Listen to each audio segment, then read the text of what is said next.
Hello everyone, this is Preeti. Start करते हैं आज की क्लास। तो ये हमारे पास न्यूमेरिकल था जहाँ से हमें आज स्टार्ट करना है।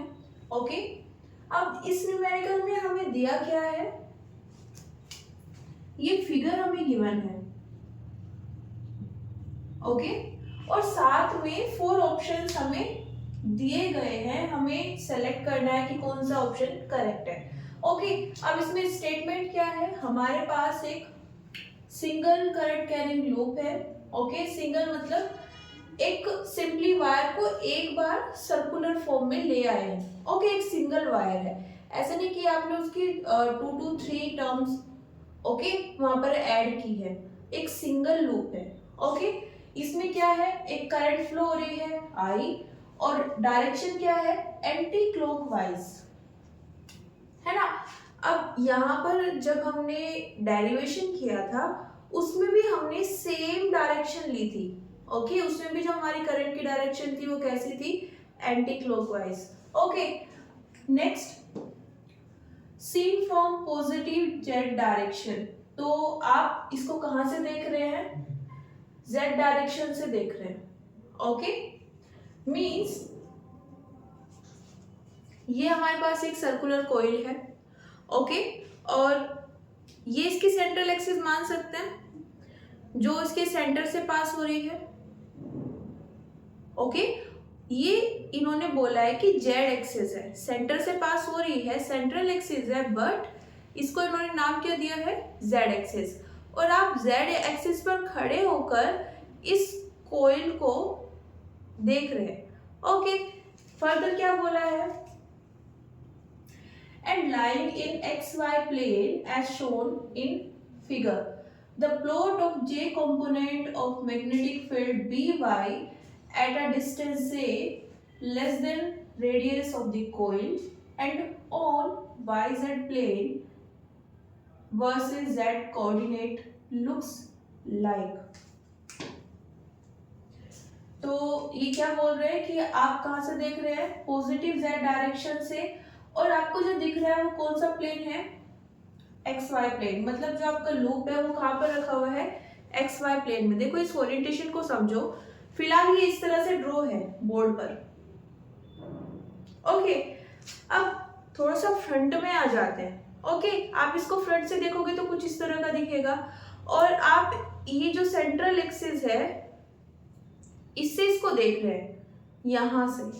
ओके, अब ये तो क्या बोले इन्होंने, z एक्सिस है। ओके, जैसा कि डायग्राम में दिखाया है, ये वाली कौन सी एक्सिस है, y, है ना। सेट कर देते हैं इसको, ये कौन सी एक्सिस है, y, ये कौन सी एक्सिस है, z। ये दो एक्सिस इन्होंने दी है, तो x कौन सी होगी, ये वाली एक्सिस कौन सी होगी, x। देखो ये y है, ये z है, तो ये वाली कौन सी आ जाएगी, x। ओके, तो यहां पर ये जो प्लेन आया, देखो ये y और ये x, इसके बीच का जो प्लेन है इसको हम क्या बोलते हैं, xy प्लेन। ओके, x और y एक्सिस के बीच का प्लेन xy प्लेन। तो यहाँ पर ये हमने बोला कि ये कौन सी डायरेक्शन है, y, और ये कौन सी डायरेक्शन है, x। देन ये जो पूरा प्लेन हुआ, ओके, ये पूरा जो प्लेन है, ओके, जिसमें हमने इस लूप को रखा हुआ है, ये वाला प्लेन, मेरे हाथ को आप प्लेन कंसीडर कर सकते हैं। तो ये प्लेन कौन सा होगा, xy प्लेन, क्योंकि ये वाली डायरेक्शन इसकी कौन सी है, y, और ये वाली x। ओके, और ये कौन सी है, z, जहां से आप इसको देख रहे हैं। तो यही ओरिएंटेशन को इन्होंने डिफाइन किया है जिससे आप करेक्टली सिचुएशन को समझ पाए। ओके, नेक्स्ट, अब आपको क्या करना है, एक प्लॉट ड्रॉ करना है। अब प्लॉट किस किस के बीच में है, एक तो आपको J कंपोनेंट लेना है, किसका, मैग्नेटिक फील्ड का। आपको मैग्नेटिक फील्ड निकालनी है और उसका J कंपोनेंट चाहिए। ओके, पूरी नहीं देखनी, सिर्फ J डायरेक्शन में, मतलब J component at a distance A। कितने डिस्टेंस पर बोल रहे हैं, ए डिस्टेंस पर and on y z plane versus z coordinate. Okay, तो क्या क्या मेजर करना है, एक तो आपको जेड एक्सिस लेनी है क्योंकि यहीं पर आपको क्या मिलेंगे,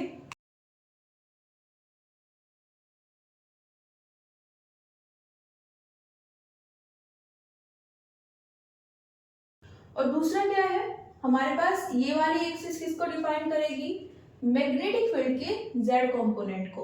ठीक है, लेकिन ये मैग्नेटिक फील्ड निकालनी कहाँ पे है ना, तो इन्होंने बोला कि देखो सेंट्रल एक्सिस पर नहीं निकालनी है, सेंट्रल एक्सिस से थोड़ा ऊपर ए डिस्टेंस पर, जैसे इन्होंने ये डायग्राम में मेंशन किया है। ओके, इन्होंने लैंग्वेज में नहीं बोला है कि हमें सेंट्रल एक्सिस पर नहीं चाहिए, इन्होंने शो किया है कि हमें ए डिस्टेंस पर चाहिए, और ए डिस्टेंस ये कहाँ पर है, एक्स एक्सिस के, सॉरी जेड जो सेंट्रल एक्सिस है उसके थोड़ा ऊपर है। ओके, तो वहां पर हमें क्या निकालनी है, मैग्नेटिक फील्ड। अब देखो यहां पर ये जो हमने लूप ड्रॉ किया है, ओके, ये हमारे पास आ गई जेड एक्सिस। ओके, और इससे ए डिस्टेंस पर हम क्या बोल रहे हैं, हमें मैग्नेटिक फील्ड चाहिए, लेकिन ए डिस्टेंस पर किस पॉइंट पर चाहिए ये उन्होंने हमें नहीं बताया है। ओके, इन्होंने क्या दिया है, जेड कोऑर्डिनेट, मतलब क्या जानना चाहते हैं कि इतनी डिस्टेंस पर जो आपको एक्सिस मिलेगी, जैसे जैसे आप इसमें इस डायरेक्शन में या माइनस जेड की डायरेक्शन में जाओगे तो मैग्नेटिक फील्ड की क्या वैल्यू आपको मिलेगी। जेड एक्सिस से ए हाइट पर, ओके, आपको एक एक्सिस मिल जाएगी along the Z. Along the Z ही क्यों ली है, क्योंकि इन्होंने बोला है आपको कहां पर देखनी है, जेड कोऑर्डिनेट के अलोंग। ओके, तो आपको इस डायरेक्शन में भी सब मैग्नेटिक फील्ड्स को कंसीडर करना है, और इस डायरेक्शन में भी जो इस लाइन पर है। अब देखो इस लाइन पर तो बहुत सारे पॉइंट्स होंगे ना, क्या सब पर निकालें, क्योंकि जैसे हमें ग्राफ दिख रहे हैं उससे तो हमें लग रहा है कि सब पर निकाली गई है, तो देखो सब पर निकालने की जरूरत नहीं है, कुछ पॉइंट्स को सिलेक्ट करेंगे। ठीक है, एक दो या तीन पॉइंट्स को, और फिर जैसा उसमें बिहेवियर शो हो रहा होगा उसके अकॉर्डिंग यहाँ पर ग्राफ को सेलेक्ट कर लेंगे। ओके, तो चलिए स्टार्ट करते हैं। हमने इसमें एक पैटर्न बनाया था मैग्नेटिक फील्ड लाइंस का। ओके, उसको यहाँ पर यूज करेंगे, करते हैं। बिकॉज देखो अगर हम एक्सप्रेशन वाइज जाए तो एक्सप्रेशन हमने सिर्फ कहाँ पे निकाला है, अगर कोई पॉइंट हम कहाँ पर ले रहे हैं, सेंट्रल एक्सिस पर। ओके, तो वहां पर हम मैग्नेटिक फील्ड का मैग्नीट्यूड फाइंड कर सकते हैं। ओके, लेकिन अगर हमें उससे अलग कहीं और जानना है तो हम डायरेक्शन तो बता देंगे, एग्जैक्ट मैग्नीट्यूड नहीं डिफाइन कर पाएंगे। ओके, तो उसके लिए क्या कर लेते हैं, उसी पैटर्न को यूज कर लेते हैं। ओके, इन्होंने बोला है कि जो रेडियस है, ये जो ए डिस्टेंस है वो रेडियस से कम है। ओके, तो ये पूरी क्या होगी, रेडियस, तो इससे थोड़ी कम डिस्टेंस लेनी है, तो हम यहाँ पर, ये हमारी सेंट्रल एक्सिस है। ओके, और यहाँ पर हम क्या ले रहे हैं, एक पॉइंट ले लिया है। ओके, एक पॉइंट को यहाँ पर कंसीडर कर लेते हैं और एक इस साइड।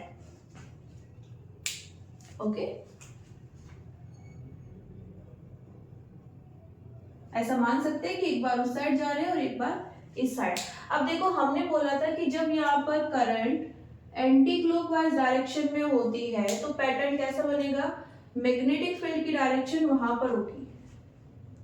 ओके,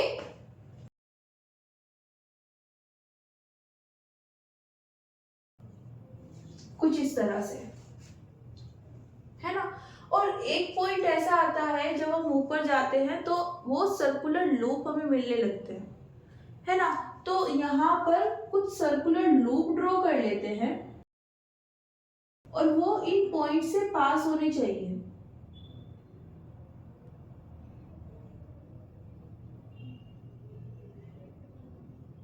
अब देखो ये सर्कुलर लूप हमने ऐसे क्यों ड्रॉ किए हैं? ये मैग्नेटिक फील्ड की डायरेक्शन,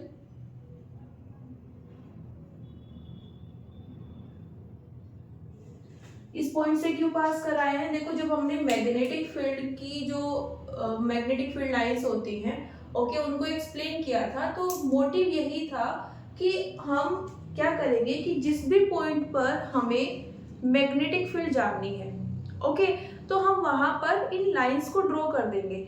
ये लाइन ही हमें बताएगी कि वहां पर किस डायरेक्शन में मैग्नेटिक फील्ड है, ओके। तो अगर हम यहाँ पर इस पॉइंट पर चेक करें तो डायरेक्शन क्या होगी? इस साइड। थोड़ा ऊपर चेक करें देन इस साइड। नेक्स्ट क्या करना है, कुछ और मैग्नेटिक फील्ड लाइंस ड्रॉ करेंगे इन दोनों पॉइंट्स के लिए, ओके। तो ये क्या है हमारे पास, इस पॉइंट के लिए मैग्नेटिक फील्ड की डायरेक्शन, ओके। इस पॉइंट पर कुछ इस तरह, ओके, और इस पॉइंट पर कुछ इस तरह। ये हमारे पास किसकी डायरेक्शन आई है? बी की, मैग्नेटिक फील्ड की। लेकिन हम तो सिर्फ किस में इंटरेस्टेड है? जे कंपोनेंट में। तो क्या करते हैं, इन सब डायरेक्शंस के कंपोनेंट ले लेते हैं, ओके। हॉरिजॉन्टल कंपोनेंट ये आ जाएगा और ये वर्टिकल, ओके। सिमिलरली अगर हम यहां पर ड्रॉ करें तो क्या लगता है, कोई एंगल होगा यहाँ पर? देखो जब हम यहाँ पर आते हैं, यहाँ पर जो मैग्नेटिक फील्ड है जो सेंटर में है, जब हमने देखी थी कि जो बिल्कुल सेंटर होगा उससे जो मैग्नेटिक फील्ड लाइन पास होगी वो एकदम स्ट्रेट होती है, ओके। और उसका इफेक्ट थोड़े ऊपर जब हम जाते हैं तो वहां पर भी रहता है। ये वाई एक्सिस है, तो यहाँ पर हम जितने भी पॉइंट्स लेंगे इस एक्सिस पर, उन पर जो टेंजेंट हम ड्रॉ करेंगे या मैग्नेटिक फील्ड की लाइन जो हम ड्रॉ करते हैं वो लगभग पैरेलल होती है किसके? सेंट्रल एक्सिस के, मतलब इस वाली एक्सिस के। समझ रहे हो? जो सेंटर से पास होगी वो तो एग्जैक्टली पैरेलल हो जाएगी, ओके। लेकिन जो इन पॉइंट्स इससे ऊपर थोड़ा जाते हैं, सेंटर पर ये मान लेते हैं पॉइंट है जहाँ पर मेरी फिंगर है, इससे ऊपर अगर हम थोड़ा जाते हैं, नीचे जाते हैं, तो वहां पर जब इन पॉइंट्स से क्या होगी, मैग्नेटिक फील्ड लाइंस पास होंगी तो थोड़ा पैरेलल हो जाएंगी, ओके। वहां पर एंगल अगर बनेगा भी तो लगभग जीरो ही बनेगा, ओके। एग्जाम में रैंडमली आपसे क्वेश्चन पूछ लिया जाए देन हमें कैसे पता चलेगा? तो आपको ये पैटर्न पता होना चाहिए। जब हम यहाँ से ये लाइंस ड्रॉ करते हैं, देखो जो नीचे वाली लाइन मैंने ड्रॉ की है ये वाली,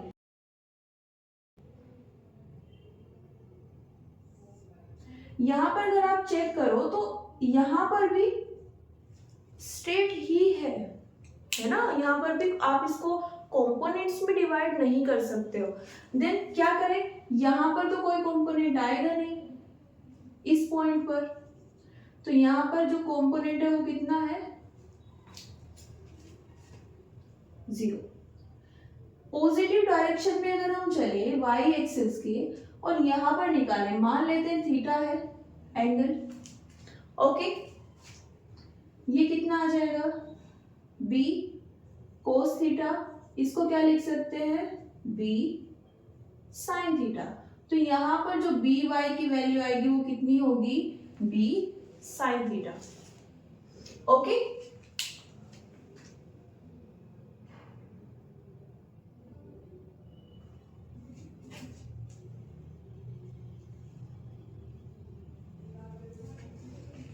ओके, तो यहाँ पर अगर हम देखें जैसे जैसे हम इस साइड जा रहे हैं, यहाँ पर तो थीटा कितना था? लगभग 0।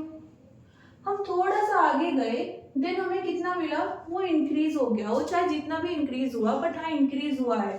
और अगर हम थोड़ा और आगे जाए, ओके, हम यहाँ पर कोई पॉइंट ले, आप खुद से भी ड्रॉ करके देख सकते हो, सेम एक्सिस पर होने चाहिए, ये सब मैंने सेम लाइन पर ड्रॉ किए हैं, ओके।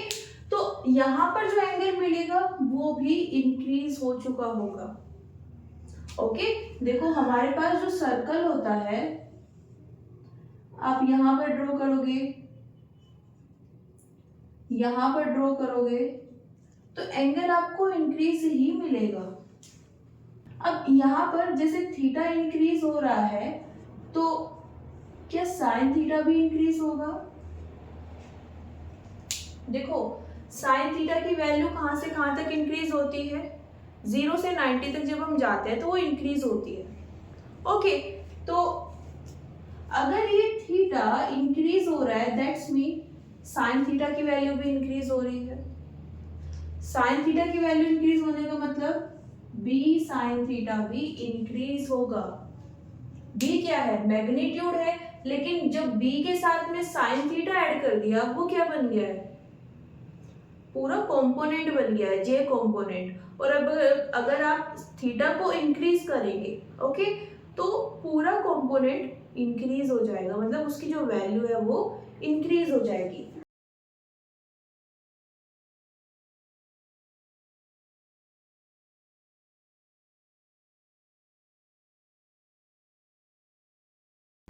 ओके, इसे डायरेक्शन की फॉर्म में लिखे दें, हम इसको ये लिख सकते हैं, जे कंपोनेंट है ना, तो अगर हम डायरेक्शन ऐड करें तो क्या आएगा? जे डायरेक्शन। ओके, अब देखो यहाँ पर जब हमने ये सेंटर पर देखा, आप थोड़ा नीचे लोगे, ये थोड़ा ऊपर लोगे, तो भी जो सेंटर एक्सिस पर होगा, जो वाई एक्सिस पर पॉइंट्स होंगे, ठीक है, इस वाली एक्सिस पर जो पॉइंट्स होंगे यहाँ पर या यहाँ पर, उन सब पर मैग्नेटिक फील्ड का जे कंपोनेंट हमेशा कैसा रहता है? 0। तो इन सब डायग्राम्स में जब हम सेंटर की बात करते हैं, ये वाई एक्सिस है, ये जेड, तो ये सेंटर हो जाएंगे। इनमें से सेंटर पर 0 कौन है? ये नहीं है ना, ये वैल्यू है इसकी नॉन जीरो। ये भी नहीं है क्योंकि इसकी वैल्यू भी नॉन जीरो है। आप ऐसे जा रहे हो, देन सपोज ये 1 है, ये 2 है, ये 3 है, तो जीरो थोड़ा ना आएगी। जीरो तो कब आएगी? जब ये यहाँ पर होगा।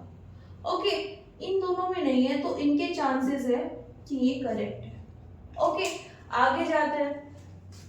हमने बोला जब हम पॉजिटिव जेड डायरेक्शन में जाएंगे तो थीटा क्या हो रहा है? इंक्रीज हो रहा है, जिससे साइन थीटा भी इंक्रीज होगा और जे कंपोनेंट भी इंक्रीज होगा।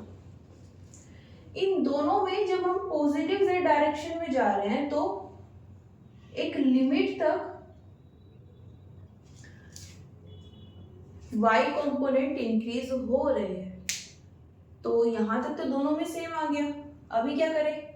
ये वाली साइड तो डिफरेंट है ना, तो ये चेक करते हैं। ये हमें कब मिली? जब हम इस साइड मूव करेंगे माइनस जेड डायरेक्शन में, मतलब यहां पर आ जाते हैं। जब हम माइनस जेड डायरेक्शन में आएंगे, ओके, ये डायरेक्शन, तो यहाँ पर इसके लिए हमने ये वाला पॉइंट ड्रॉ किया था, डायरेक्शन ये आई थी। ओके, इसमें भी क्या करते हैं? कंपोनेंट्स डिवाइड कर लेते हैं। ये क्या आएगा? हॉरिजॉन्टल कंपोनेंट, और ये क्या आएगा? वर्टिकल। ओके, देखो जब भी हम कंपोनेंट्स को डिवाइड करते हैं तो ट्राई करते हैं जिसकी वेक्टर के हम कंपोनेंट ले रहे हैं वो दोनों के मिडिल में होना चाहिए। ये वेक्टर है और ये हॉरिजॉन्टल और ये वर्टिकल। यहां पर क्या हुआ? वेक्टर नीचे की साइड था, तो अब आप अगेन इस तरह से नहीं ले सकते। ओके, ये वाला मिडिल में होना चाहिए, तो आप ये वाला कंपोनेंट लेंगे। ओके, तो ये हमारे पास क्या गए हैं? कंपोनेंट्स। अगेन मान लेते हैं कितना है? थीटा एंगल, तो ये क्या आ जाएगा? बी साइन थीटा माइनस जे कैप। इस बार ये होता तो हम क्या लेते? पॉजिटिव जे। ये है तो डाउनवर्ड है, देन माइनस जे। ओके, तो ये क्या होगा? माइनस जे। अब देखो यहाँ पर भी क्योंकि है तो सर्कल ही ना, अगर हम यहाँ पर कोई पॉइंट ड्रॉ करें और उस पर ये एंगल फाइंड करें तो ये अगेन इंक्रीज हो जाएगा। जब आप इस साइड जाओगे तो भी ये इंक्रीज हो रहा होगा और आप इस साइड जाओगे तो भी इंक्रीज होगा। डिफरेंस क्या है, जब आप यहाँ पर ये वाला कंपोनेंट चेक करोगे तो इसकी ये जो वैल्यू है वो इंक्रीज तो होगी, बट इन नेगेटिव डायरेक्शन। समझ रहे हो, यहां पर जो वैल्यूज आएंगी वो कब सब कैसी होंगी, इंक्रीजिंग तो होंगी लेकिन नेगेटिव। मैग्नीट्यूड तो बढ़ रहा होगा लेकिन डायरेक्शन नेगेटिव होने की वजह से ओवरऑल हम उसको कहां पर डिनोट करेंगे, नेगेटिव साइड। तो ये तो क्या है, पॉजिटिव है ना। ये सब यहाँ पर तो सारी वैल्यूज किसकी आ रही है, देखो ये तो है नेगेटिव z और ये क्या है, पॉजिटिव y। हमें क्या चाहिए, इसके अकॉर्डिंग हमें नेगेटिव y चाहिए। देन इसको चेक कर लेते हैं, ये क्या है, नेगेटिव y और ये क्या है, नेगेटिव z। मतलब ये वाला ऑप्शन करेक्ट है और ये इनकरेक्ट है। यहाँ पर हमने क्या किया है, बेसिकली उन पैटर्न्स को यूज किया है जो हमने ड्रॉ किए थे मैग्नेटिक फील्ड लाइंस से। ओके, और उसमें हमने एक एक्सिस ली है z एक्सिस के पैरेलल। ओके, और कितनी डिस्टेंस पर, a पर। अब ये a डिस्टेंस रेडियस से कम होनी चाहिए। ओके, अब इस पर आप कुछ पॉइंट्स ले लीजिए, ज्यादा लेने की जरूरत नहीं है, 2 to 3 पॉइंट्स ले लीजिए और वहां पर आप क्लोज लूप ड्रॉ कर सकते हैं। जब क्लोज लूप ड्रॉ करेंगे तो वहां से आपको देखने को मिलेगा कि जैसे जैसे आप इस डायरेक्शन में या फिर इस डायरेक्शन में मूव कर रहे हैं, ओके, तो मैग्नेटिक फील्ड बढ़ती जाएगी। क्यों, स्पेशली किसकी बात कर रही हूँ मैं, जे कंपोनेंट की, क्योंकि यहाँ पर एंगल बढ़ने के साथ साइन थीटा भी इंक्रीज होता है। अगर हमसे क्या पूछा हुआ होता, एक्स कंपोनेंट, तो इसके साथ ऐसा नहीं होगा। अगर थीटा इंक्रीज हो रहा है तो कोस थीटा डिक्रीज होगा। कोस थीटा की आप वैल्यू चेक करोगे 0 पर मैक्सिमम होती है और 90 पर 0। तो अगर हम ये कंपोनेंट चेक करें तो थीटा इंक्रीज होने के साथ में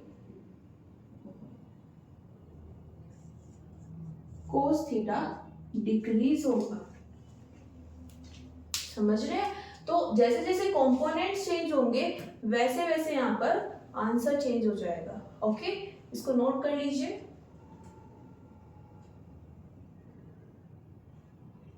तो नेक्स्ट क्वेश्चन में हमें क्या दिया है, a wire is first coiled in n circular turns and current I is run through it। इन्होंने बोला है कि हमारे पास एक वायर था, ओके, और इस वायर को इन्होंने टर्न किया है और क्या बना दिया है, सर्कुलर लूप।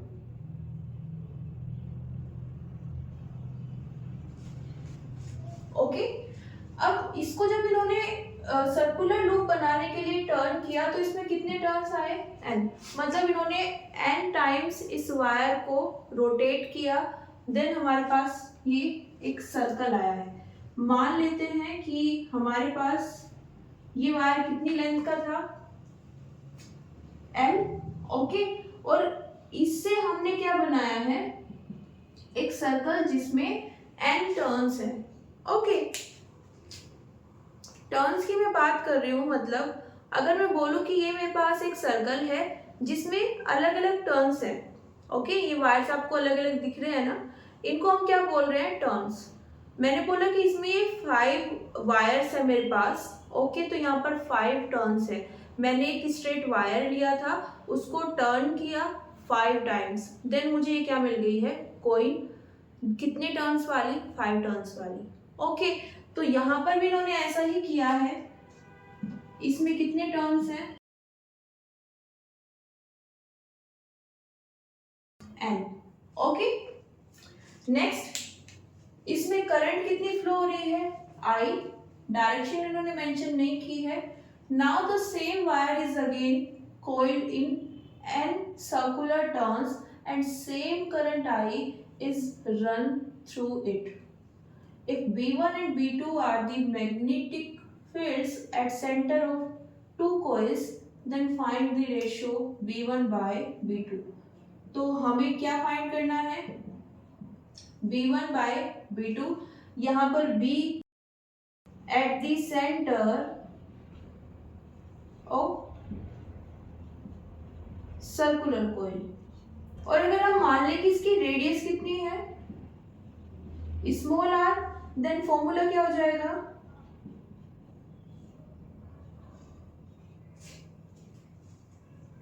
ओके, तो यहां पर फॉर्मूला हमारे पास बेसिकली ये है, इसको हमें 2 बार अप्लाई करना है B1 और B2 फाइंड करने के लिए, देन उसका रेशियो हमें चाहिए। अब B1 B2 कैसे निकालें? यहाँ पर हम जब ये फॉर्मूला डेराइव करते हैं, देन हमारे पास जो सर्कुलर लूप होता है उसमें सिर्फ एक टर्न था।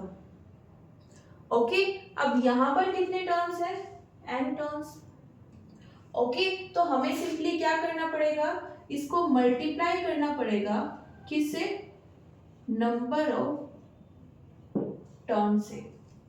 अब हमारे पास ये एग्जैक्ट फॉर्मूला आ गया जिसको हम यहाँ पर अप्लाई कर सकते हैं। ओके, लेकिन एक प्रॉब्लम अभी भी है। क्या? यहाँ पर तो हमने रेडियस r ले ली। ओके, यहाँ पर हमारे पास रेडियस हमें नहीं पता। इन्होंने बोला है कि एक वायर था, उसको हमने टर्न किया, ठीक है, कॉइल किया, तो हमें क्या मिल गया? एक सर्कुलर लूप। कितने टर्न्स वाला? n टर्न्स वाला। ओके, देन रेडियस क्या होगी? हम नहीं जानते, तो क्या करते हैं, हम मान लेते हैं कि हमारे पास जो वायर है कितनी लेंथ का है? L लेंथ का है। उससे हमने क्या बनाया है? एक सर्कुलर लूप। ओके, तो क्या हम बोल सकते हैं कि जो L लेंथ होगी ये इसके सरकमफ्रेंस के इक्वल होगी?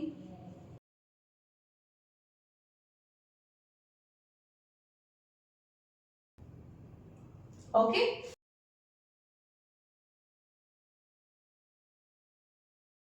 इसके अकॉर्डिंग कितना आ जाएगा? मान लेते हैं रेडियस कितनी है? r, तो सरकमफ्रेंस कितनी आ गई? 2 पाई r, है ना। मान लेते हैं ये कितनी है, चलो कैपिटल R ले लेते हैं। ओके, तो ये कितनी आ जाएगी? 2 पाई r, लेकिन कितने टर्म्स हैं? n टर्म्स है ना, ये तो एक के लिए आई है। तो अगर हमें किसके लिए चाहिए? n टर्म्स के लिए हमें क्या करना पड़ेगा? स्मॉल n से मल्टीप्लाई करनी पड़ेगी। ओके, तो यहां से हम बेसिकली इस प्रोसेस को यूज कर रहे हैं। तो 4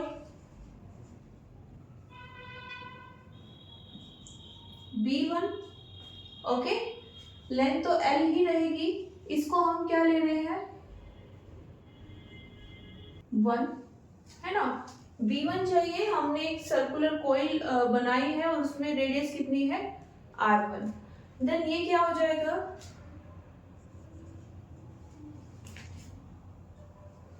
ओके, तो L कितना है यहाँ पर? 2 पाई R1 N। यहाँ से हम अगर R1 निकाले, बिकॉज हमें यहाँ पर रेडियस ही तो चाहिए, तो R1 की वैल्यू हम निकालना चाहते हैं, कितना आ जाएगा? 2 पाई N। ओके, देखो यहाँ पर हमें ना तो L दिया है और ना ही रेडियस दी है। हमने क्या किया? इसको भी कंसीडर किया और इसको भी कंसीडर किया, और इसको इस अननोन से रिप्लेस कर दिया। मतलब बोल सकते हैं कि यहाँ पर R1 भी तो नहीं जानते थे, L भी नहीं जानते थे, देन हमने R1 को L की टर्म्स में क्यों रखा? R1 ही रहने देते, क्योंकि देखो दोनों सिचुएशन में, यहाँ पर 2 सिचुएशन हमें दी हैं। फर्स्ट सिचुएशन में इन्होंने जो कोइल बनाई उसमें कितने टर्न्स थे? Small n। दूसरी बार जब इन्होंने कोइल बनाई उसमें कितने टर्न्स थे? Capital N। सेम करंट है लेकिन नंबर ऑफ टर्न्स डिफरेंट है। अब एक कॉमन चीज और क्या है, यहाँ पर वायर सेम है। इन्होंने सेम वायर को लिया है, मतलब दोनों सिचुएशंस में फर्स्ट वाले में भी सेकंड टाइम भी लेंथ तो सेम है।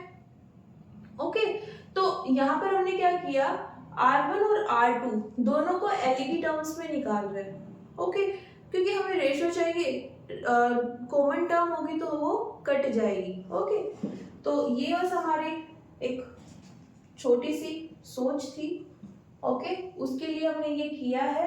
यहाँ से हमारे पास R1 आ गया है, हम क्या लिख सकते हैं, B1 कितना हो जाएगा, mu naught I, number of turns कितने हैं N, 2 रेडियस कितनी है R1, L by 2 pi N। Okay, थोड़ा सा इसको सोल्व कर सकते हैं, यहाँ से कितना आ जाएगा,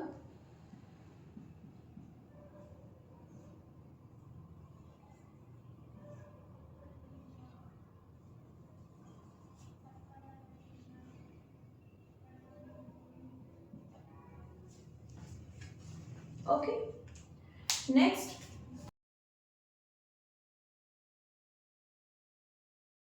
B2 के लिए क्या करें, अगेन यहाँ पर हमारे पास जो L है वो किसके इक्वल आएगी, सरकमफेरेंस के। यहाँ पर हमारे पास रेडियस क्या ले लेते हैं R2 और number of turns small capital N।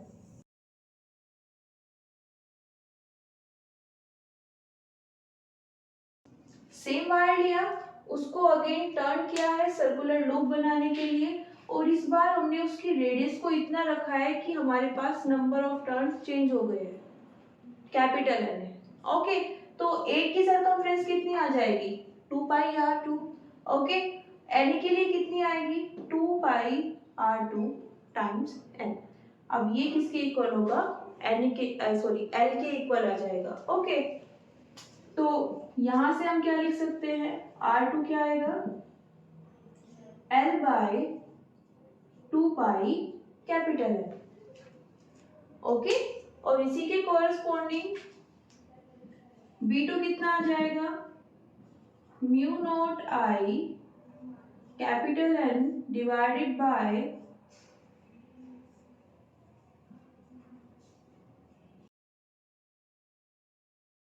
देखो यहाँ पर तो मल्टीप्लाई होगी ही, जब हम एक के लिए निकालेंगे तो ये मैग्नेटिक फील्ड आएगी, N के लिए निकालेंगे तो ये आएगी पूरी मल्टीप्लाई करने के बाद। ओके, यहाँ पर हमने क्यों किया, क्योंकि हमें क्या चाहिए थी, टोटल लेंथ जाननी थी। तो टोटल लेंथ तो तब मिलेगी ना जितना हमने उसको कर्ल किया है ना, उतना हम ऐड कर दे। हमने 5 टाइम्स कर्ल किया है, देन हमें 5 टाइम्स उसको ऐड करना पड़ेगा, तो इसलिए यहाँ पर हमने उसको मल्टीप्लाई किया। ओके, इसको अगर हम सोल्व करें देन हमें क्या मिल जाएगी, B2 की एग्जैक्ट वैल्यू कितनी आ जाएगी, mu naught N square pi by L। Okay, हमें क्या चाहिए, B1 बाय B2 कितना आ जाएगा,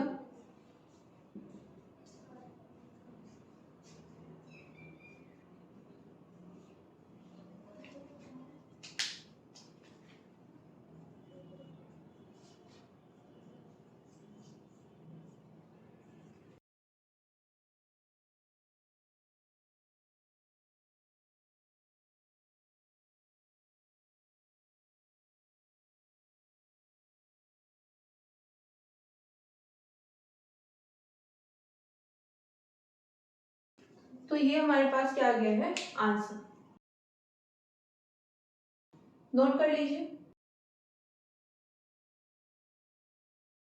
देखिए जरा नेक्स्ट क्वेश्चन हमारे पास, a single turn current loop in the shape of a right angle triangle with sides 5 cm, 12 cm, 30 cm is carrying a current of 2 ampere।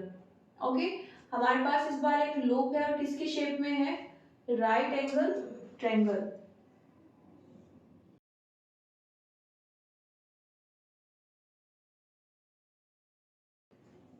5, 12, 5 centimetre, 12 centimetre और ये 13 centimetre. Okay, यहाँ पर इनको लेना कैसे है, हमेशा याद रखो जब हम पाइथागोरस थ्योरम यूज करते हैं, ओके, उसमें भी हम इसी को यूज करते हैं कि ये वाली जो साइड होगी वो इन दोनों से थोड़ी बड़ी होती है ना। मतलब यहाँ पर अगर हम 5 सेंटीमीटर ले रहे हैं तो 12 सेंटीमीटर ले रहे हैं, तो ये लेंथ में 5 से भी बड़ी होगी और 12 से भी। ओके, तो यहाँ पर फर्दर हम इन दोनों को एक्सचेंज कर सकते हैं, इसको 12 सेंटीमीटर ले सकते हैं, इसको 5, लेकिन 13 सेंटीमीटर जो सबसे बड़ी डिस्टेंस होगी उसको हम इस साइड पर मेंशन करेंगे। ओके, नेक्स्ट क्या है हमारे पास, एक 2 एम्पियर करंट फ्लो हो रही है। The loop is in a uniform magnetic field of 0.75 Tesla, whose direction is parallel to the current in the 13 centimeter side of the loop. तो यहाँ पर इन्होंने करंट तो दी है, कितनी है, 2 एम्पियर, लेकिन डायरेक्शन नहीं बताई है, तो हम खुद ही ले लेते हैं। ये हमारे पास क्या है, करंट की डायरेक्शन। ओके, फर्दर इन्होंने बोला है कि यहाँ पर जो मैग्नेटिक फील्ड है वो कितनी है, 0.75 टेस्ला। ये तो हो गया मैग्नीट्यूड। डायरेक्शन इन्होंने बोला है किसके पैरेलल लेनी है, 13 सेंटीमीटर के। Okay, parallel to the current in 13 centimetre side. तो इस साइड में करंट की क्या डायरेक्शन है, ये ओके, ये एरो क्या शो कर रहा है, करंट की डायरेक्शन। तो इसी के पैरेलल हमें क्या लेनी है, मैग्नेटिक फील्ड। ये आ गई हमारे पास डायरेक्शन ऑफ मैग्नेटिक फील्ड। अगर हम इसकी डायरेक्शन को चेंज कर देते, सपोज हम यहाँ पर ये डायरेक्शन ले रहे हैं, ओके, देन अगेन इसके पैरेलल रहनी चाहिए, है ना। मैग्नेटिक फील्ड हमें इस साइड में जो डायरेक्शन है करंट की उसके पैरेलल लेनी है। इधर है तो इस साइड है तो ओके। फर्दर करना क्या है, find the magnitude of magnetic force on the 5 centimetre side. इस साइड पर कितना फोर्स वर्क करेगा वो हमें फाइंड करना है। तो बेसिकली हमें फोर्स चाहिए, ओके, और मैग्नीट्यूड फॉर्म में इन्होंने पूछा है तो हमें मैग्नीट्यूड निकालना है। ओके, अब यहाँ पर देखो हमारे पास क्या क्या है, करंट है और मैग्नेटिक फील्ड है, फोर्स हमें चाहिए, तो कौन सा एक्सप्रेशन यूज करेंगे, from F equals to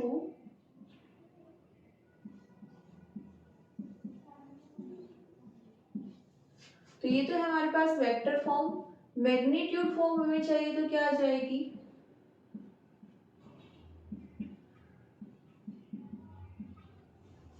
okay,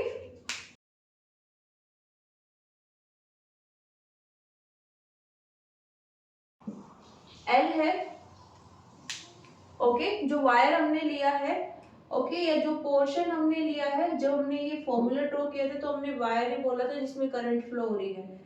यहाँ पर हम ये एक लूप ले रहे हैं, इसके इस पोर्शन की बात हो रही है, ये 5 सेंटीमीटर, ओके, तो जिस भी पोर्शन पर वो जानना चाहते हैं उसी की लेंथ लेंगे। 5 सेंटीमीटर बोला है तो हम क्या लेंगे, 5 सेंटीमीटर। मैग्नेटिक फील्ड कितनी है, 0.75 टेस्ला। थीटा एंगल किस किस के बीच में होता है, एल और बी, और एल की कौन सी डायरेक्शन होती है, जो डायरेक्शन करंट की होगी, है ना। तो बेसिकली ये हमारे पास क्या है, मैग्नेटिक फील्ड, ये मैग्नेटिक फील्ड की डायरेक्शन है, ओके, और हम किस वायर की बात कर रहे हैं, इसकी, इसमें जो करंट की डायरेक्शन है, इन दोनों के बीच का जो एंगल है उसे हम यहाँ पर क्या लिख रहे हैं, थीटा। ओके, देखो यहाँ पर दो करंट आ गई हैं। फर्स्टली मैग्नेटिक फील्ड की डायरेक्शन कैसे पता चलेगी, 13 सेंटीमीटर का जो पोर्शन है, ओके, उसमें जिस भी डायरेक्शन में करंट फ्लो हो रही है उसी डायरेक्शन में आप क्या ले लो, मैग्नेटिक फील्ड। ओके, नेक्स्ट ये तो हो गई सेट। अभी हम किसकी बात कर रहे हैं, फॉर्मूले में इस करंट की। ये कौन सी करंट है, क्योंकि हम यहाँ पर जो फोर्स निकाल रहे हैं वो किस में निकाल रहे हैं, इस वाले में। तो अब हम इसी की लेंथ कंसीडर कर रहे हैं, इसी में हम करंट की बात कर रहे हैं। Okay, with direction. ओके, तो यहाँ पर जो थीटा होगा वो इस करंट का इस मैग्नेटिक फील्ड के साथ जो एंगल है वो वाला है। ओके, तो ये कैसे निकाले, देखो इन्होंने खुद से दिया है कि ये क्या है, राइट एंगल ट्रायंगल। ओके, अब यहाँ पर हम क्या यूज कर सकते हैं, sine theta equals to perpendicular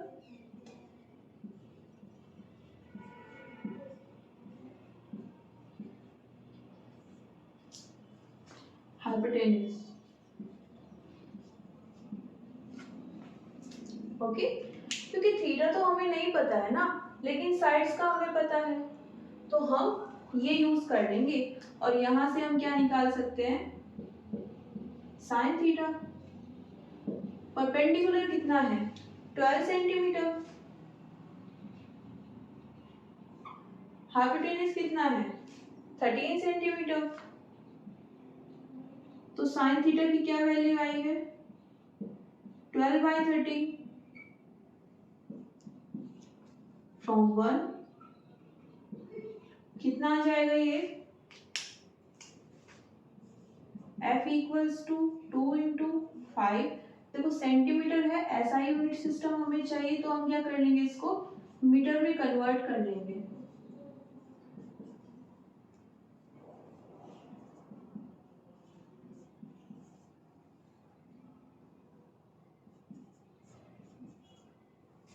okay,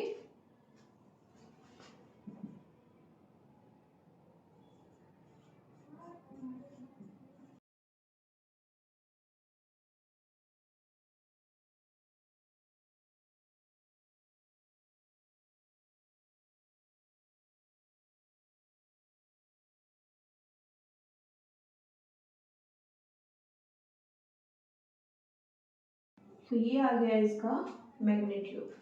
direction पूछे तो कैसे निकाल सकते हैं, right hand thumb rule use करके अपने 3 फिंगर्स को।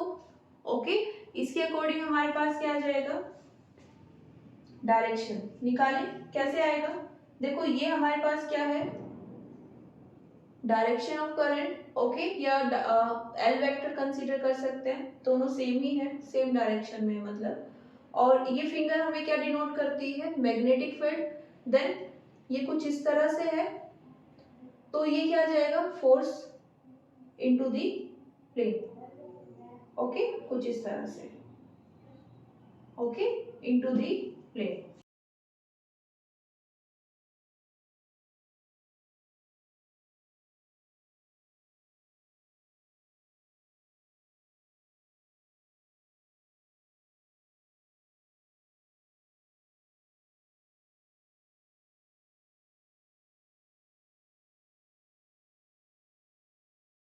नोट कर लीजिए। देखो यहाँ पर अगर हमें इस साइड के अलोंग लेनी होती है ना, 13 सेंटीमीटर की साइड के अलोंग, तो हम मैग्नेटिक फील्ड को इस तरह भी ले सकते थे और इस तरह भी। इन्होंने बोला है कि इस साइड में जो करंट की डायरेक्शन है उसके अलोंग हमें मैग्नेटिक फील्ड लेनी है, तो ये इसी ही डायरेक्शन में आएगी। ओके, जो भी करंट की डायरेक्शन होगी। ओके, देखो समटाइम्स क्या होता है, जब हम राइट हैंड रूल यूज करते हैं,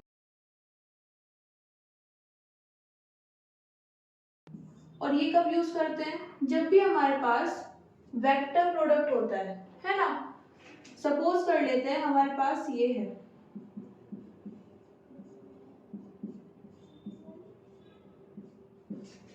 ओके, और हमें इसकी डायरेक्शन चाहिए ए वेक्टर की, तो हम क्या करेंगे, अपने इस हैंड को यूज करेंगे। ओके, ये हमें क्या बताएगा, डायरेक्शन ऑफ बी, जो पहले लिखा है वो फर्स्ट फिंगर को डिनोट करेगा, और जो बाद में है वो सेकंड वाली फिंगर, और ये जो रिजल्टेंट है, तो ये ए वेक्टर होगा, ये बी वेक्टर और ये सी वेक्टर। ओके, यहाँ से हमें क्या मिल जाएगी, डायरेक्शन ऑफ ए। अब यहाँ पर केस 1,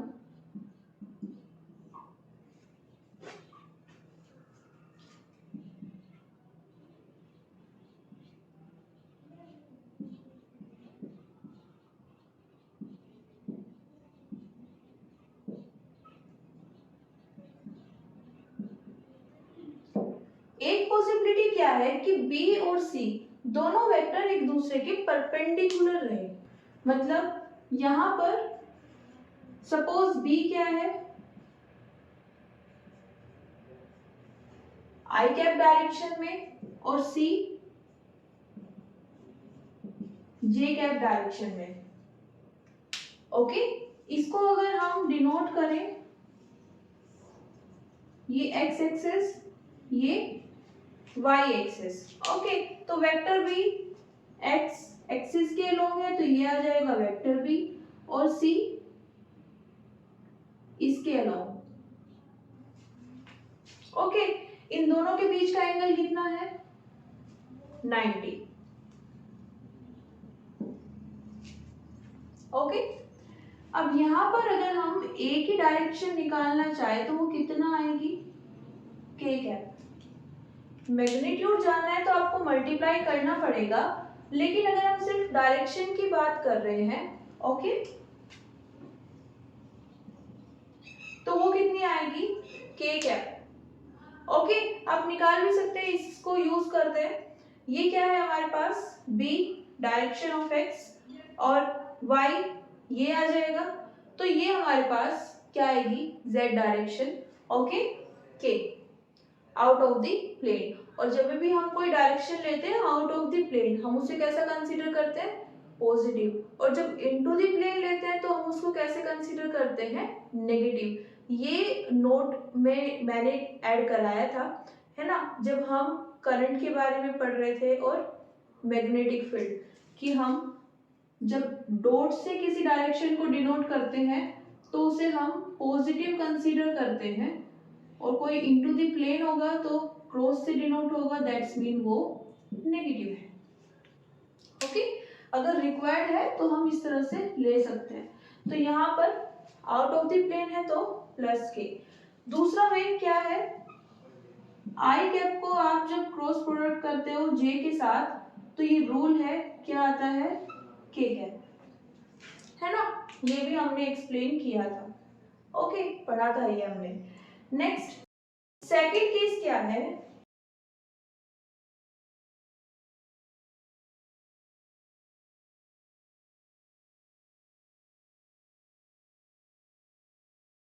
बी और सी के बीच में कोई एंगल थीटा है, और ये थीटा एंगल 90 नहीं है। यहाँ पर मोस्ट इंपोर्टेंटली मान लेते हैं कितना है,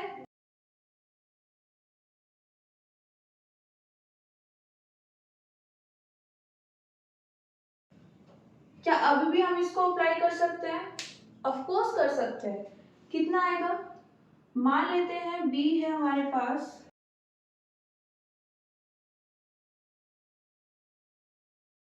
ओके,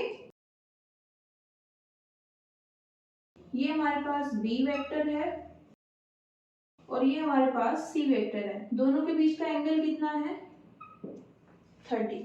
तो यहाँ पर हम बी को कैसे लिखें,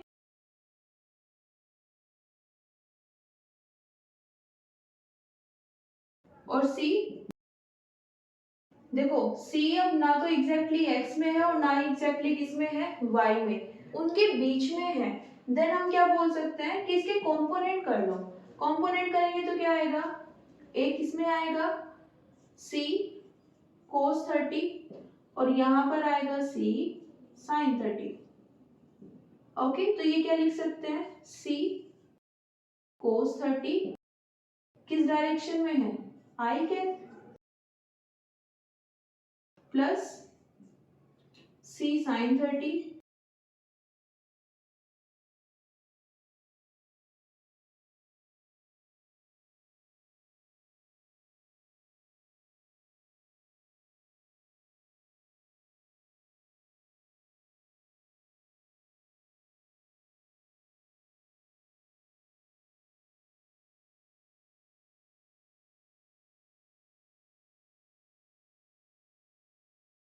ओके। अब नोट करने वाला एक और पॉइंट क्या है, इन दोनों ही केसेस में मैग्नीट्यूड चाहे जो भी आए, डायरेक्शन सेम रहती है। समझ रहे हो? यहां पर भी आप डायरेक्शन को किससे निकाल सकते हो, अपने राइट हैंड थंब रूल से। सपोज यहाँ पर ये क्या है, बी वेक्टर x, और ये क्या है हमारे पास c वेक्टर, लेकिन इस बार इन दोनों के बीच का एंगल एग्जैक्टली 90 नहीं है, थोड़ा सा कम है। ओके, तो अगर हम इसको थोड़ा सा यहाँ से यहाँ पर शिफ्ट कर दे तो कम हो जाएगा, ये डायरेक्शन सेम रहेगी। देखो ये अभी 90 है तो फोर्स इस डायरेक्शन में है, अब ये थोड़ा सा कम कर दे तो भी फोर्स इसी डायरेक्शन में रहेगा। ओके, तो क्या नोट करना है यहाँ पर, जो ये रिजल्टेंट होता है इसकी जो डायरेक्शन होगी वो इन दोनों के परपेंडिकुलर होगी। अगर ये b किस में है, x में, c किस में है, y में, तो a किस में आएगा, z में। तीसरी परपेंडिकुलर डायरेक्शन को फाइंड करो, क्या होगी, x और y तुम यूज कर चुके हो, देन क्या आएगी, z। देखो यहाँ पर i है, यहाँ पर i और j है। ओके, तो a वेक्टर ना i में लाई करेगा ना ही j में लाई करेगा। तीसरी एक्सिस फाइंड करो, कौन सी होगी, z एक्सिस, z डायरेक्शन में आएगा। इसीलिए बोला जाता है कि a की जो डायरेक्शन होगी वो हमेशा b के भी परपेंडिकुलर होती है और c के भी परपेंडिकुलर होती है। ओके, लेकिन इसका ये मतलब नहीं है कि ये भी दोनों परपेंडिकुलर ही होने चाहिए, इनके बीच में कोई भी एंगल हो सकता है। ठीक है, ये एंगल जो हमने यहाँ पर लिखा है,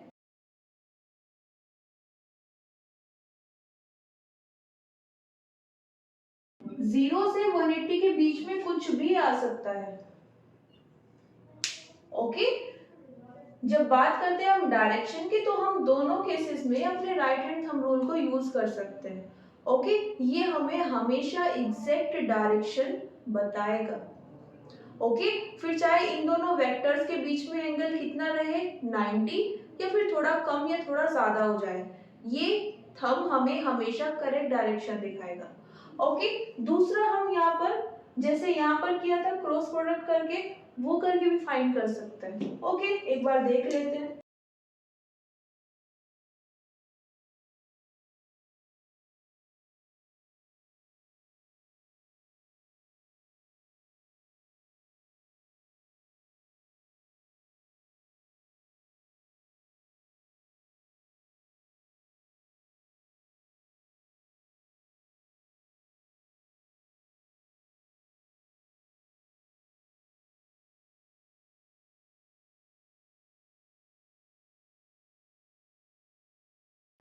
तो इसको इससे हमें मल्टीप्लाई करना है, कैसे करें,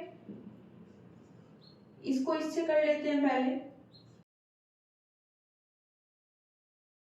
तो बेसिकली जो मैग्नीट्यूड जो कांस्टेंट है टर्म्स, जैसे cos 30 एक नंबर आएगा, c और b की भी एक वैल्यू गिवन होगी, तो इनको साइड में कर लेते हैं, डायरेक्शन को डायरेक्शन से मल्टीप्लाई करते हैं।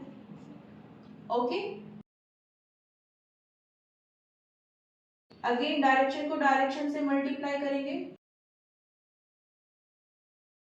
ओके, अब ये भी हमने रूल पढ़ा है कि अगर हमारे पास क्या होती है, सेम डायरेक्शंस, और हम क्या कर रहे हैं, क्रॉस प्रोडक्ट, तो कितनी आती है, 0।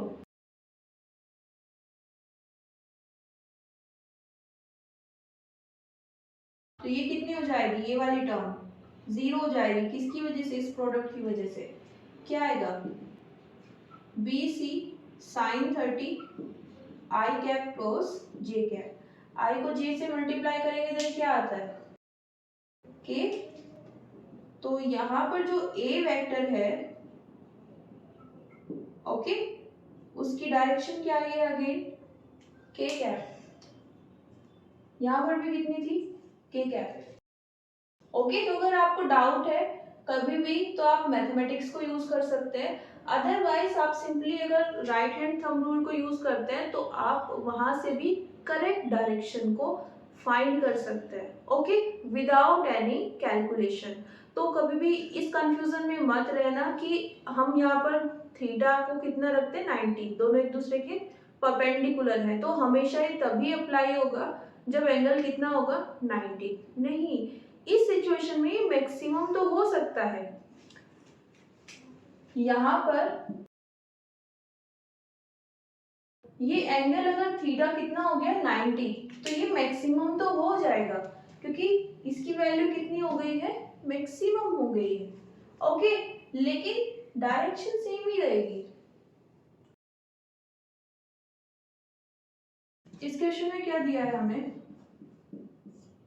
एक स्क्वायर है, ओके, नेमिंग की हुई है, उसके सेंटर पर हमें क्या निकालना है, magnetic field.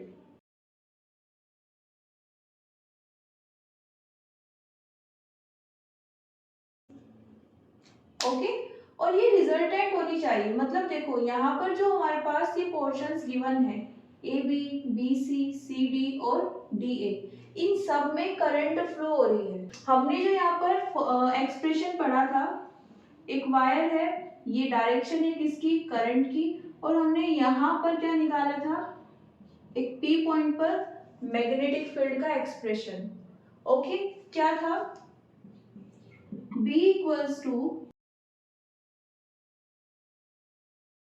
Mu naught I by 2 pi are.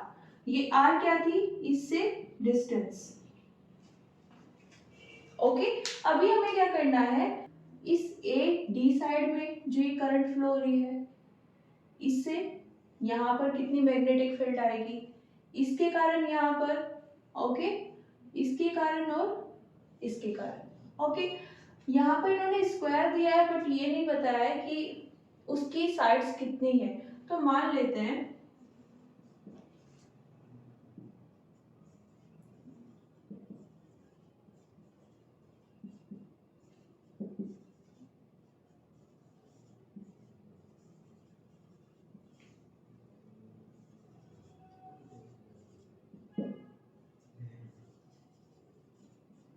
कितनी लेंथ है 2a, तो ये वाली लेंथ कितनी हो जाएगी, देखो ये तो कितनी है 2a, ये भी कितनी है 2a। ओके, ये पूरी 2a है, हाफ कितनी हो जाएगी a। अगेन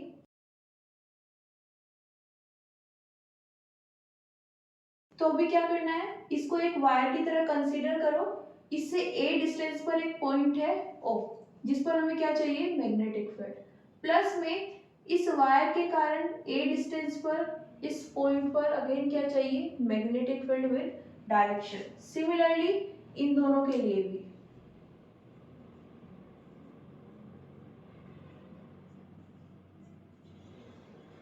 ओके, इन्होंने बोला है कि यहाँ पर करंट के लिए इन्होंने इस स्क्वायर को किससे कनेक्ट कर दिया है, एक बैटरी से। मतलब इस तरह का हमारे पास अगर स्क्वायर है,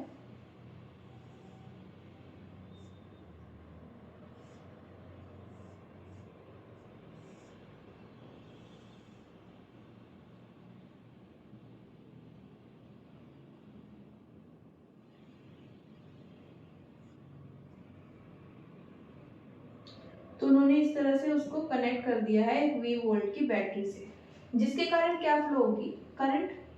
जब ये करंट यहाँ पर आएगी इस पॉइंट पर, तो दो वायर्स हैं, एक इस साइड और एक इस साइड, दोनों की लेंथ कितनी है, सेम है। मान लेते हैं पॉइंट क्या है A, ये हमारे पास D, C और ये B। तो यहाँ पर जब करंट आएगी तो दो पार्ट्स में डिवाइड हो जाएगी। ओके, मान लेते हैं पहले करंट कितनी थी 2i, हमें कंसीडर करना है। ओके, तो 2i कंसीडर कर लेते हैं, तो यहाँ पर कितनी आएगी i और यहाँ पर भी i, सेम लेंथ है ना। ओके, अगेन जब ये यहाँ पर आएगी तो सेम करंट,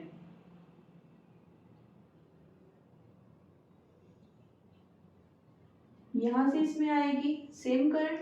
अब देखो यहाँ से भी आई करंट, यहाँ से भी, तो यहाँ से कितनी जाएगी अगेन 2i। ओके, तो कहने का मतलब क्या है, हमारे पास एक स्क्वायर है, इसकी सभी साइड्स में सेम करंट फ्लो हो रही है।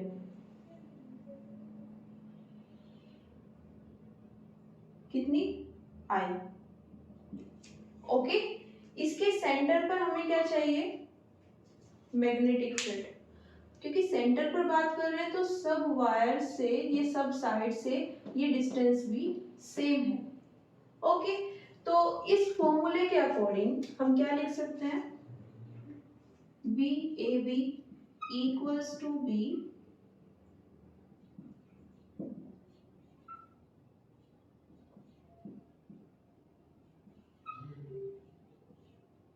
और कितनी आएगी ये? Mu naught I by 2 pi, हमने इसको क्या बोला है? A distance. तो सबका मैग्नीट्यूड तो देखो सेम है ना? अब हमें क्या निकालना है? नेट मैग्नेटिक फील्ड चाहिए। उन्होंने नहीं बोला है कि सिर्फ मैग्नीट्यूड चाहिए, तो हम दोनों चीजें निकालेंगे, मैग्नीट्यूड भी और डायरेक्शन भी। तो मैग्नीट्यूड तो सबका सेम है क्योंकि डिस्टेंस सेम है, करंट भी सेम है। ओके, बात करेंगे डायरेक्शन की। ये डायरेक्शन करेक्ट कर लेना। ओके, इसके अकॉर्डिंग अभी यहाँ पर डायरेक्शन देखने के लिए हमें क्या करना है? सिंपली अपने थंब को रखना है किसके along? Along the current. Okay, और अपने फिंगर्स को कर्ल करना है। जिस भी पॉइंट पर आपको चेक करना है उस पॉइंट पर अपने फिंगर्स को रखो और आगे की साइड मूव कराओ। जैसे हम अगर इस वायर के कारण देखें, ओके, एडी, तो पॉइंट ये है, कहाँ पर जा रही है? Into the plane. तो जब हम एडी की बात कर रहे हैं तो वहां पर कहाँ आएगी फील्ड? Into the plane. बात करें अगर इसकी, पॉइंट इस साइड है तो अभी कहाँ पर है? Out of the plane. Okay, तो यहाँ पर ये है हमारे पास, इसमें कहाँ है? Out of the plane. तो देखो मैग्नीट्यूड तो सेम है, इसमें फील्ड कहाँ आ रही है? इसके कारण आउट ऑफ द प्लेन और इसके कारण into the plane. Opposite direction है, ऑपोजिट डायरेक्शन है तो एक दूसरे को क्या कर देंगे? कैंसिल। सिमिलरली यहाँ पर देखो, ये क्या है? Direction of current. फिंगर्स को यहाँ पर रखना है और अंदर की साइड लेके जाओगे तो क्या आएगा? Into the plane. ओके, इसमें देखें यहाँ पर ये क्या है? Out of the plane. Again out of the plane, इसके कारण इनटू द प्लेन, तो ये दोनों भी एक दूसरे को क्या कर देंगे? कैंसिल। मतलब इसकी मैग्नेटिक फील्ड को ये कैंसिल कर रही है और इसकी मैग्नेटिक फील्ड को ये। क्यों? क्योंकि मैग्नीट्यूड तो सबका सेम है लेकिन डायरेक्शंस ऑपोजिट है। ओके, तो यहाँ पर सी डी कितना आया है? आउट ऑफ द प्लेन, और ए बी, सॉरी, ये इनटू द प्लेन और ये आउट ऑफ द प्लेन। तो क्या लिख सकते हैं?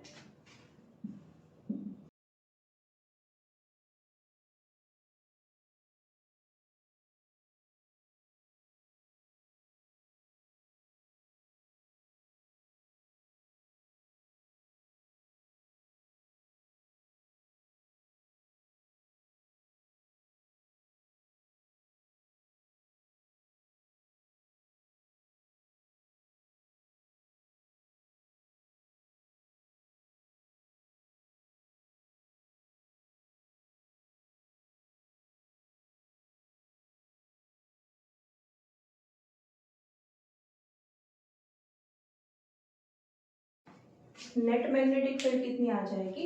0। नोट कर लीजिए। सो थैंक यू एवरीवन, मिलते हैं नेक्स्ट क्लास में। सी यू सून।